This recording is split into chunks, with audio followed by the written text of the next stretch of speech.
욥기 8장.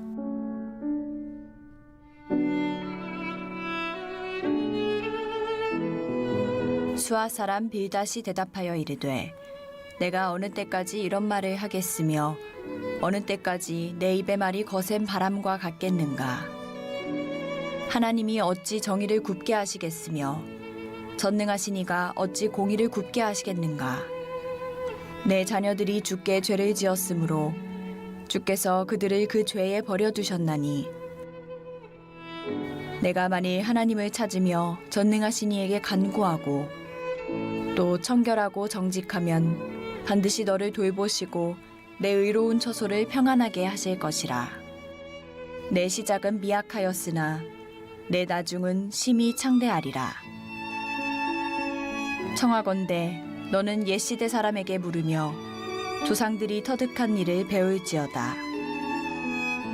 우리는 어제부터 있었을 뿐이라. 우리는 아는 것이 없으며 세상에 있는 날이 그림자와 같으니라. 그들이 내게 가르쳐 이르지 아니하겠느냐. 그 마음에서 나오는 말을 하지 아니하겠느냐.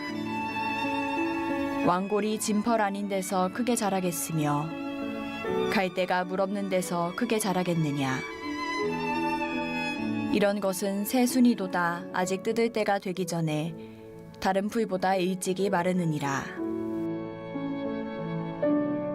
하나님을 잊어버리는 자의 길은 다 이와 같고 저속한 자의 희망은 무너지리니 그가 믿는 것이 끊어지고 그가 의지하는 것이 거미줄 같은즉 그 집을 의지할지라도 집이 서지 못하고 굳게 붙잡아 주어도 집이 보존되지 못하리라.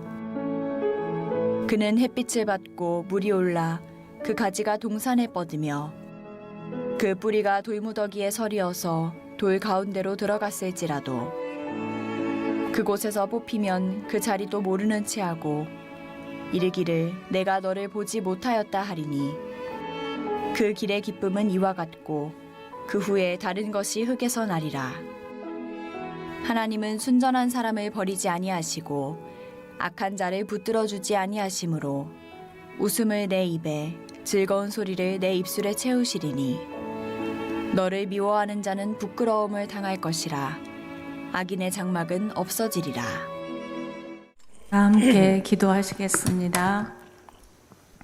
우리의 모든 중심을 보시는 하나님, 치유와 회복을 위한 사순대 릴레이 기도회로 성전에 모여 한마음 한뜻으로 간구하며 기도하게 하신 하나님, 은혜에 감사를 드립니다. 아멘. 코로나로 인해 일상적인 삶을 살지 못하고 여러 가지 제약이 따르고 힘든 시기를 보내고 있는 갈릴리 성도님들에게 사순절 고난에 동참하여 예배의 자리에게 나오게 하시며 예수님의 십자가 사랑을 깨닫고 마음의 치유와 성령님의 만지심이 임하는 예배의 자리가 회복되도록 이 시간 간절히 간구하고 기도합니다. 아멘. 사랑의 하나님, 건강하지 못한 교회로 인해 코로나가 전파되고 방역 수치를 잘 지키지 않는 많은 무리들로 인해 교회가 핍박받고 믿는 사람들이 주님을 떠나고 일상적인 삶 속에서 믿음 생활은 소리 없이 감추어지고 각 가정마다 코로나 전염병으로 인해 가족끼리도 믿음 생활에 분열이 일어나고 있는 성도님 가정들도 많이 있음을 고백하며 저 또한 이런 모습으로 주님 앞에 보냄을 회개하오니 용서하여 주옵소서. 아멘. 담임 목사님 치유와 회복을 위해 갈릴리 성도님들에게 시간 생명의 말씀을 선포하실 때마다 치유와 회복의 역사가 일어나는 주님의 도우심을 간절히 구하며 기도합니다. 아멘. 목사님 영육을 강건케 하옵시고 사모님과 두 따님에게도 주님의 은총이 함께 동일하기를 원하며 아멘. 부목사님 가정에도 강건함과 자녀들의 건강을 지켜주실 줄을 믿고 아멘. 주님 두 분의 전도사님의 영육을 강건케 하옵시고 맡은 사역 잘 감당하도록 지혜를 허락해 주옵소서. 아멘. 사랑 이목장 식구들 가정마다 코로나로부터 지켜주옵시고 믿지 않는 가족들 하루속히 구원을 받아 믿음의 가정이 될 수 있도록 기도합니다. 기도합니다. 아멘. 사순절 새벽 예배를 통해 욥기 말씀을 듣고 많은 깨달음을 허락하신 주님, 성도님들 가정마다 하나님의 울타리가 되어 주시어 은혜의 삶을 살게 하시니 감사드립니다. 아멘. 사랑의 주님, 우리 갈릴리 교회 성도님들을 지켜 주옵시고 사순절 릴레이 기도로 주님 앞에 더 가까이 나오는 믿음의 자녀들이 될 수 있도록 주님께서 도와주시길 기도합니다. 아멘. 이 모든 말씀 살아계신 우리 주 예수 그리스도의 이름으로 기도하옵나이다. 아멘. 오늘도 이 사순절 릴레이 새벽 기도에 나오신 여러분 모두를 주님의 이름으로 축복하고 환영합니다. 새벽에 나오는 일은 정말 자기와의 싸움이죠. 자기를 이기는 사람만이 이 새벽 사람이 될 수 있고, 무엇보다 이 영적 전쟁에 승리해야 하루의 첫 시간을 하나님과 함께 시작할 수 있는 거예요. 뭐든지 첫 단추가 중요하잖아요. 하루의 첫 단추를 잘 껴야지. 그래 이 한날이 하나님을 영화롭게 하는 축복의 한날이 될 줄로 믿습니다. 우리가 이 첫 단추를 그냥 정신없이 그렇게 시작하면 이 한날이 어디로 갈 것인가 라고 하는 사실이에요. 오늘 새벽을 깨우는 여러분 모두의 삶의 자리에 오늘 이 특별히 이 한날이 축복의 날, 여러분 생애 최고의 날이 될 줄로 믿습니다. 그런 믿음을 가지고 여러분들의 한날의 삶을 시작하시고, 특별히 이 사순절 주님의 십자가의 능력이 여러분 가운데 체험되어지는 그런 축복의 또 한날이 되기를 간절히 바랍니다. 사순절 인사할까요? 그리스도의 사랑이 여러분과 함께. 감사합니다. 우리 모두 가운데 오늘도 이 그리스도의 십자가의 사랑으로 승리하는 그런 아침이 되길 바라고요. 오늘 욥기서 8장 말씀인데 이 8장 말씀 앞에 서면서 드는 생각은 그거예요. 무엇이든지 해석이 참 중요하구나. 해석이 중요하다. 그러니까 똑같은 일이 일어나도 그 똑같은 일을 어떻게 해석하느냐에 따라서 그 일에 대한 대처가 다 달라지게 된다는 거죠. 여러분, 우리가 신앙생활 하면서도 보면 똑같은 일이 일어났는데 어떻게 저렇게 천차만별로 저렇게 다르게 해석할까? 자, 이런 것들을 경험할 때가 있어요. 자, 우리는 우리가 원하든 원치 않든 우리는 계속해서 우리 나름대로 해석하며 살아요. 똑같은 하나님의 말씀을 선포해도요, 똑같은 공간에서 똑같은 목사님이 똑같은 시간대에 똑같은 말씀을 전했는데 100명이면 100명 다 다르게 해석한다니까요. 그렇잖아요. 그래서 우리가 어떻게 말씀을 해석할 것인가, 또 하나님이 우리 안에 행하시는 그 일들을 우리가 어떻게 해석하며 살아갈 것인가에 따라서 우리가 하나님을 영화롭게 할 수도 있고, 오히려 하나님의 뜻과는 정반대 엉뚱한 하나님의 영광을 가리우는 일을 행할 수도 있다. 그래서 해석이 중요해요. 우리가 하나님의 뜻을 이루어 드리는 그런 영적인 해석을 잘 하기 위해서는 우리가 말씀을 깊이 묵상하는 지혜가 필요한 거예요. 우리 해석은 말씀에 근거해야 되죠. 할렐루야. 그래야 통일성을 이룰 수 있고, 그리고 그 말씀이 하나님의 뜻을 담보하고 있기 때문에 말씀에 근거해서 해석할 때 하나님의 뜻을 거스르지 않고 하나님의 뜻을 이루어 드리는 그런 삶을 살게 된다는 거예요. 자, 욥의 고난에 대한 해석인데 오늘 이 8장부터는 욥의 두 번째 친구 수아 사람 빌닷의 그 첫 번째 욥의 고난에 대한 해석입니다. 자, 먼저 3절 말씀인데요. 함께 읽어봅니다. 하나님이 어찌 정의를 굽게 하시겠으며 전능하신 이가 어찌 공의를 굽게 하시겠는가. 자, 욥의 두 번째 친구가 입을 열었어요. 입을 열어서 하는 말이, 야, 하나님이 어찌 정의를 굽게 하겠냐? 전능하신 이가 어찌 공의를 굽게 하겠느냐? 지금 이 말이 무슨 말이에요? 지금 하나님께서 너에게 행하시는 이 모든 일들은 하나님이 하나님의 공의와 정의를 실천하고 있다라고 하는 그런 얘기예요. 그러면서 빌닷이 이렇게 말을 합니다. 4절로 7절 말씀이죠. 4절로 7절 함께 읽습니다. 내 자녀들아, 내 자녀들이 주께 죄를 지었으므로 주께서 그들을 그 죄에 버려 두셨나니 내가 만일 하나님을 찾으며 전능하신 이에게 간구하고 또 청결하고 정직하면 반드시 너를 돌보시고 내 의로운 처소를 평안하게 하실 것이라. 내 시작은 미약하였으나 내 나중은 심히 창대하리라. 자, 이게 지금 무슨 말이에요?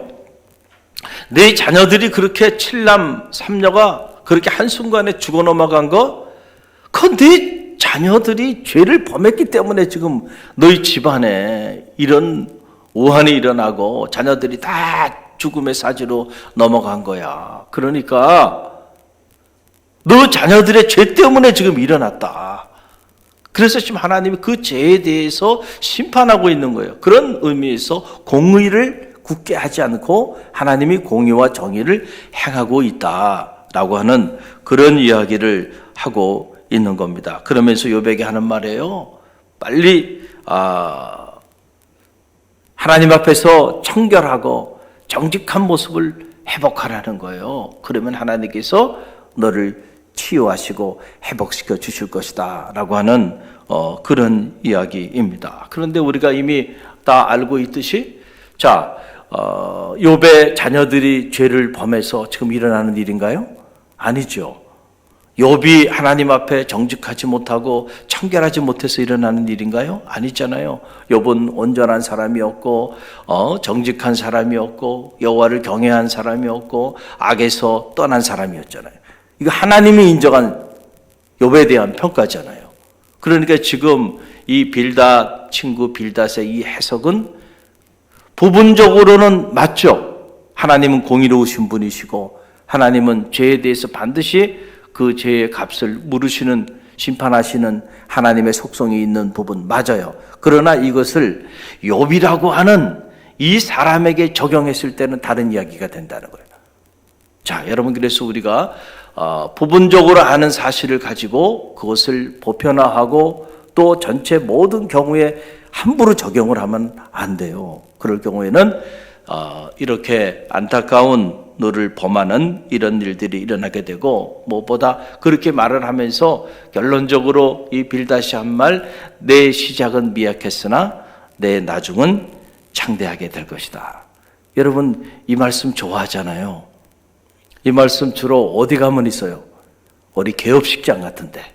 그런 데 가면은 다 성구로 해가지고 액자로 만들어가지고 내 시작은 미약했으나 나중은 창대하리라. 근데 사실은 맥락을 이해한다면 개업식장에 붙여놓을 말씀은 아니에요. 지금 맥락은 뭐예요? 내가 지금 하나님의 저주를 받아서 너희 자녀들이 지금 죄를 범해서 네가 욥이 지금 전 재산 잃어버리고 그리고 자녀들 다 죽어 넘어가고 사랑하는 아내도 자기 곁을 저주하며 떠나고 몸은 온몸이 병들어가지고 완전히 버러지처럼 버려져 있는 저주받은 인생이 돼 있는 그런 상황이죠. 어떻게 보면 그런 욥에게 네 죄를 참회하고 빨리 하나님 앞에 청결한 모습으로 정직한 모습으로 돌아와. 그렇게 하면 하나님께서 내 시작은 미약했으나 나중은 창대하게 해줄 거야. 그런 얘기거든요. 자, 이런 맥락을 본다고 한다면 여러분은 여러분의 개업식장에, 여러분의 자녀의 사업장에 이 말씀 붙이고 싶어요? 이 대답이 없으시네. 저 같으면 안 붙여요. 다른 말씀들이 얼마나 많은데 좋은 맥락에서 축복을 빌어주는 말씀들이. 그러니까 우리가 너무 부분적으로 큐티를 해도 부분적으로 내 마음에 드는 말씀만 이 전후 맥락도 없이 그냥 그래서 그냥 막 사용한단 말이에요. 이 말은 그렇게 사용하는 말은 아니잖아요. 할렐루야. 그래서 우리가 이런 맥락들을 이해해야 되고 더 중요한 것은 뭐냐면 만약에 지금 이게 빌닷이 엘리바스와 똑같은 관점에서 욥의 고난을 해석하잖아요. 죄의 결과라는 거잖아요. 욥의 죄가 됐던 자녀들의 죄가 됐던 그렇잖아요. 자, 이렇게 고난을 이런 식으로만 해석한다고 한다면 심각한 문제가 발생한다는 거예요. 여러분, 기독교의 영성은 불교의 영성과는 다르게 고난에 대하여 대단히 긍정적으로 받아들이고 긍정적으로 이 고난을 해석하고 있다는 사실을 여러분 꼭 기억해야 해요. 불교의 영성은 고난을 부정적으로 봐요. 그래서 이 땅의 인생을 고통의 바다로 보고 그 고통의 바다로부터 어떻게라도 우리가 벗어나야 한다고 생각하기 때문에 고통을 부정적인 것으로 보는 거예요. 그러나 기독교는 모든 고통을 다 부정적으로 보지 않아요. 고통을 부정적으로 보는 경우도 있지만 그러나 더 많은 경우 고통과 고난을 대단히 긍정적으로 이해하고 있고 긍정적으로 고난을 프리헨션한다 그랬죠. 맞이하고 받아들이고 있다. 그래서 기독교 영성에 있어서 고난이 갖는 가치가 있다라고 하는 사실이에요. 제가 짧게 몇 군데만 여러분들에게 이렇게 말씀을 인용해서 가르쳐 드립니다. 여러분 함께 우리 말씀 읽어봅시다. 자, 시편 34편 19절 말씀이에요. 시편 34편 19절 함께 읽습니다. 의인은 고난이 많으나 여호와께서 그 모든 고난에서 건지시는도다. 할렐루야. 의인은 뭐가 많아요? 고난이 많아요. 여러분 의인이 되고 싶습니까? 아멘이 안 나오잖아요. 고난이 많다 그러고 얘기하니까 말이죠. 우리가 정말로 이 악한 세상에서 의롭게 산다고 하는 거는요, 고난이 없는 꽃길만 간다는 얘기가 아니에요. 그거는 거짓된 복음이에요. 어떻게 꽃길만 갈 수 있어요? 이 악한 세상에서 악과의 전쟁을 치르고 있는데 악한 이들에 의해서 핍박도 받고 신앙생활 하면서 이런저런 어려움도 겪고요. 모함도 받고요. 오해도 받고요. 그러는 거예요. 의인은 고난이 많다는 거예요. 자, 그러나 여호와께서 모든 고난에서 그들을 반드시 건져주신다는 거예요. 악인은 결국은 망하고 의인은 흥하게 돼 있는 거예요. 의의 최후 승리를 믿는 거죠. 감리교 교리적 선언에도 나오잖아요. 그러니까 여러분, 고난이 없는 삶 아니에요. 의인에게 고난은 마치 왕관과도 같은 거고 계급장과도 같은 거예요. 고난이 없이 신앙생활한다? 그건 거짓된 신앙생활이에요. 정말로 여러분들이 말씀 안에서 그렇게 말씀대로 살고자 한다면 여러분 가정 안에서부터 여러분이 고난을 겪어야 되고 교회 안에서 교회 밖에서 그러나 그 고난이 영광이 되고요. 할렐루야. 여호와께서 그 고난을 반드시 건져주신다는 거죠. 자, 이사야 48장 10절 함께 이사야 48장 10절 함께 읽습니다. 보라, 내가 너를 연단하였으나 은처럼 하지 아니하고 너를 고난의 풀무에서 택하였노라. 아멘. 자, 하나님께서 하나님의 사람들을 들어 쓰실 때는 반드시 보면 고난의 과정을 통해서 그들을 연단시키시고 훈련시키신 다음에 그들을 정금처럼 쓰신다는 거예요. 그러니까 오늘 말씀에도 보니까 보라, 내가 너를 어떻게 했다는 거예요? 연단하였으나 은처럼 하지 아니하고 너를 고난의 풀무에서 건졌다는 거예요. 할렐루야. 그래서 하나님 앞에 정금처럼 쓰임받기 위해서는요, 고난의 풀무를 통과해야 된다니까요. 그래서 수많은 믿음의 사람들이 그 고난의 풀무를 통과해서 정금처럼 쓰임받은 거예요. 요셉이 그랬고, 다윗이 그랬고, 다니엘이 그랬고, 그의 친구 사드락과 메섹과 아벤느고가 그랬고요. 다 이 고난을 통하여 정금처럼 쓰임받는 인물이 된 거예요. 그러니까 거짓된 복음에 속지 마세요. 그저 신앙생활하면 그냥 꽃길만 가고 전혀 어려움이 없고 평생 온상 속에서만 자란단 말이죠. 다 거짓된 복음이죠. 왜 거짓된 복음인가요? 하나님의 말씀을 정확히 해석하지 않고 하나님의 말씀을 정확히 설명해 주고 있지 않고 그저 달콤한 말로 이렇게 사람들의 마음을 빼앗고 이렇게 심리하게 쩌든 복음이라는 게 그런 거예요. 그죠? 그 복음이 난무하잖아요. 듣기 좋은 소리, 이런 소리들로 사람들을 미혹해가지고 말이죠. 우리는 말씀에 근거해서 해석해야 되잖아요. 할렐루야. 또 보세요. 로마서 8장 17절 보세요. 함께 읽어봅니다. 자녀이면 또한 후사, 곧 하나님의 후사요. 그리스도와 함께한 후사니 우리가 그와 함께 영광을 받기 위하여 고난도 함께 받아야 될 것이니라. 아멘. 여러분 하나님의 자녀입니까? 그렇다고 하면 하나님의 자녀가 하나님의 자녀로서의 영광을 받지만은 그 영광을 받기 위하여 고난도 함께 받아야 한다. No cross, no crown. 십자가 없는 영광이 없잖아요. 우리가 그 부활의 영광에 참여하기 위해서는 그 십자가의 고난도 하나님의 자녀로서 함께 참여해야 되는 것이 아니겠느냐라고 하는 사실이죠. 부활의 영광에만 이루고자 하고 십자가의 고난에는 아무도 참여하고자 하지 않는다고 한다면 제자가 아니죠. 주님의 제자가 아니에요. 그 주님께서 누구든지 나를 따라오려거든 자기를 부인하고 자기 십자가를 지고 나를 쫓을지니라. If you want to follow me, first of all, you need to deny yourself and take your cross and then follow me. 너를 부인하고 너의 십자가 지고 나를 쫓을지니라. 고난의 과정이에요. 주님의 그 고난에도 동참할 때 주님의 부활의 영광에도 이르는 거죠. 내가 고난에는 관여하지 않고 영광에만 이르겠다. 이게 거짓된 복음이죠. 루터는 십자가 없는 복음을 그리스도의 적이라 그랬어요.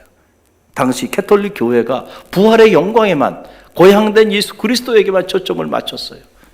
십자가의 고난에 대한 강조점이 없었어요. 그 종교 개혁을 하면서 십자가 신학을 말하고 십자가 영성을 말하면서 십자가 없는 그리스도인들은 그리스도의 적이다 그랬단 말이에요.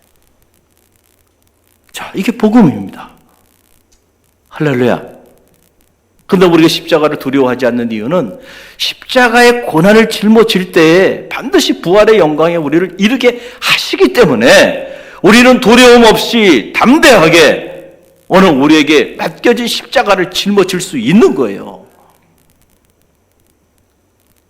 그리스도의 후사면 그리스도의 영광에 이르기 위하여 그리스도의 고난에도 참여해야 한다는.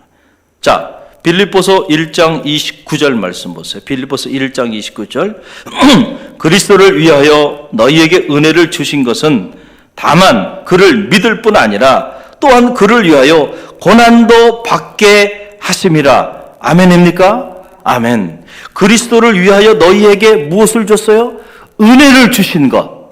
자, 우리에게 은혜를 주신 목적이 있다. 그것은 그 은혜를 통하여 너희가 믿음이 견고해지고 너희 믿음이 장성하게 되기 위하여 너에게 은혜를 줬다는 거예요. 그러나 그것이 다가 아니고 그것뿐만 아니고 너희들로 하여금 뭐 하게 하기 위한 것이요? 그리스도를 위하여 고난도 받게 하기 위함이라는 거예요. 이게 우리에게 은혜를 주신 목적인데, 자, 목사님 은혜 받고 싶어요. 정말이야? 왜 은혜를 받아야 돼? 은혜를 받는 목적이 어디냐? 은혜를 받으면요, 믿음이 견고해져야 돼. 근데 거기서 끝나면 안 되고, 왜 믿음이 견고해지네? 그를 위하여 고난도 받기 위하여. 할렐루야. 우리에게 하나님의 말씀이 있잖아요. 그런데 은혜는 사모하는데 고난을 받고 싶어 하는 사람은 없단 말이죠. 은혜 받았습니다. 눈물도 흘리고, 그러는데 주님의 몸된 교회를 위하여 설거지 하나 하려고 하질 않아요. 성전을 위하여 뭐 좀 힘든 일을 감당하려고 하지 않아요. 복음을 위하여, 복음을 전하는 일을 위하여 자기를 희생하고 헌신하고자 하지 않는다고 한다면 그 은혜가 무슨 은혜냔 말이죠. 은혜를 주신 목적이 주님이 우리에게 은혜를 주신 목적을 우리 스스로가 파괴시켜버리는 거죠. 진짜 은혜 받은 건가? 아니에요. 진짜 은혜 받으면 달라집니다. 믿음이 견고해지고 그 견고해진 믿음을 가지고요, 스스로 그 그리스도를 위하여 자기 가정에서, 교회에서, 직장과 또 세상 속에서 그리스도를 위하여 고난을 짊어진다니까요. 그 진짜 은혜 받은 성도야. 할렐루야. 우리가 이 사실을 잘 알아야 돼요. 또 보세요. 골로새서 1장 24절 말씀 보세요. 함께 읽어봅니다. 내가 이제 너희를 위하여 받는 괴로움을 기뻐하고 그리스도의 남은 고난을 그의 몸된 교회를 위하여 내 육체에 채우노라. 지금 누구의 이야기입니까? 사도 바울의 고백이에요. 내가 이제 너희를 위하여 받는 괴로움을 기뻐한다. 지금 사도 바울이 옥중서신 아닙니까? 복음을 전하다가 감옥에 갇혔는데 그 감옥에 갇혔으니 얼마나 고통스러운 일이에요. 그러나 그것을 기뻐한다는 거예요. 그러면서 담대하게 선언합니다. 그리스도의 남은 고난을 그의 몸된 교회를 위하여 내 육체에 채우노라 그랬어요. 그리스도의 남은 고난이라는 게 뭔 얘기 하나요? 주님께서 말씀하셨잖아요. 내 십자가를 지라고 하는 게 남은 고난이죠. 주님이 우리를 위하여 고난을 짊어지셨어요. 그런데 남아있는 고난이 있다라고 하는 건 뭐냐면 우리 각자가 우리도 우리의 삶의 자리 속에서 그리스도의 제자로서 우리가 짊어져야 되는 크고 작은 십자가들이 있다는 거죠. 할렐루야. 그 남은 고난을 우리가 짊어져야 한다는 거예요. 그리스도의 제자로서. 그 남은 고난을 그리스도의 몸된 교회를 위하여 내 육체에 채우노라 그랬어요. 할렐루야. 이 진짜 주님의 제자죠. 여러분은 그리스도의 몸된 교회를 위하여 여러분의 육체에 고난을 채우십니까? 아니면 영광을 채우십니까? 다 신앙생활하다 시험 받았다는 사람들 100이면 100 다 뭐예요? 고난을 채우고자 한다고 한다면 시험에 빠질 수가 없어요. 그렇죠? 영광에 이르고자 하니까 말도 되지 않는 시험에 빠져서 그리스도의 영광을 가리고 몸된 교회의 영광을 가리우는 거죠. 정말로 내가 그리스도의 남은 고난을 그리스도의 몸된 교회를 위하여 내 육체에 채우겠다고 하는 이런 결단을 가지고 나아간다고 하면 여러분을 통해서요, 사도 바울을 통하여 전 유럽이 복음화되는 이런 철회적인 로마가 복음으로 무너지는 데 동력이 되는 이런 엄청난 역사를 이루고 신약 성서의 3분의 2를 기록하는 저자로 만들어버리잖아요. 그 위대한 역사가 어떻게 일어났는가? 바로 이런 그리스도의 남은 고난을 위하여 남은 고난을 그리스도의 몸된 교회를 위하여 내 육체에 채우겠다고 그렇게 고난을, 이걸 자발적 고난, 저는 그렇게 보는 거예요. 자발적 고난의 가치가 있다는 거예요. 기독교에는. 있어요, 없어요? 있잖아요. 제가 지금 말씀을 몇 군데만 이렇게 인용해 드리는 거예요. 고난에 관해서. 너무 많아요. 그런데 이 고난의 복음을 전하지 않고 고난의 복음을 듣고자 하지 않는다. 병든 복음이고 거짓된 복음들이죠. 그러니까 진정한 의미의 역사가 나타나지 않는다는 거예요.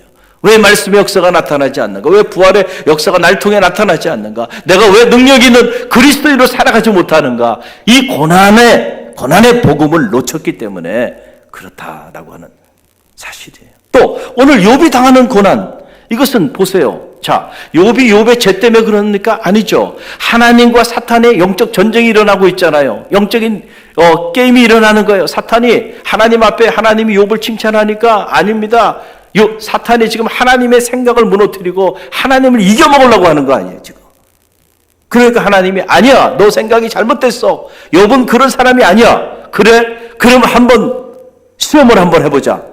그래서 지금 하나님과 사탄 사이에 지금 영적 전쟁이 일어나고 있는 거예요. 여기에 욥이 쓰임받고 있는 거죠. 영적으로 보면. 이 사실을 정확히 안다고 한다면 내가 죽으면 죽었지 하나님의 생각이 옳다는 걸 증명하겠다. 그렇게 나가야 되는 거잖아요.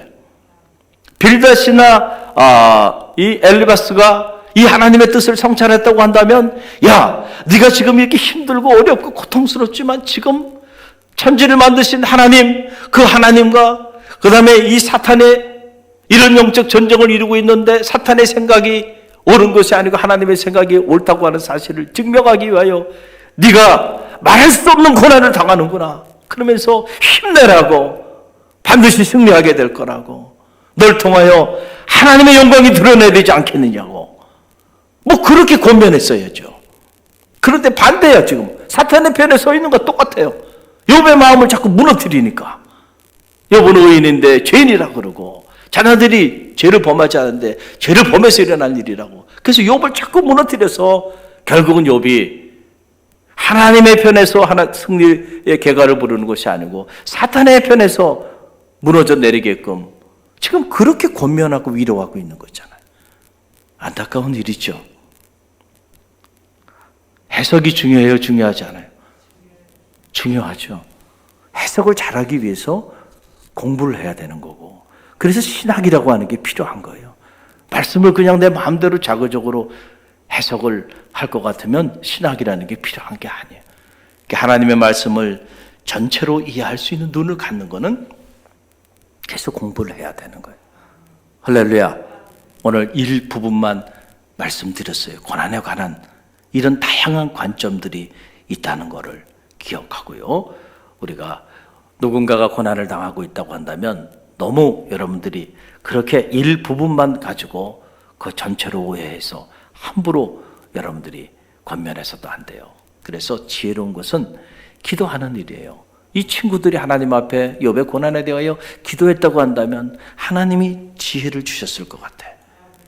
그런데 자신들의 생각을 가지고 자신들의 그 얕은 이성의 판단을 가지고 그렇게 해석하다 보니까 하나님의 영광을 드러내는 것처럼 보이고 하나님의 이름으로 권면하고 위로하는 것처럼 보이지만, 그러나 하나님의 영광을 가리우고 오히려 사탄을 도와주고 있는, 의인의 마음을 무너뜨리고 있는 이런 안타까운 일들이 벌어지고 있는 거죠.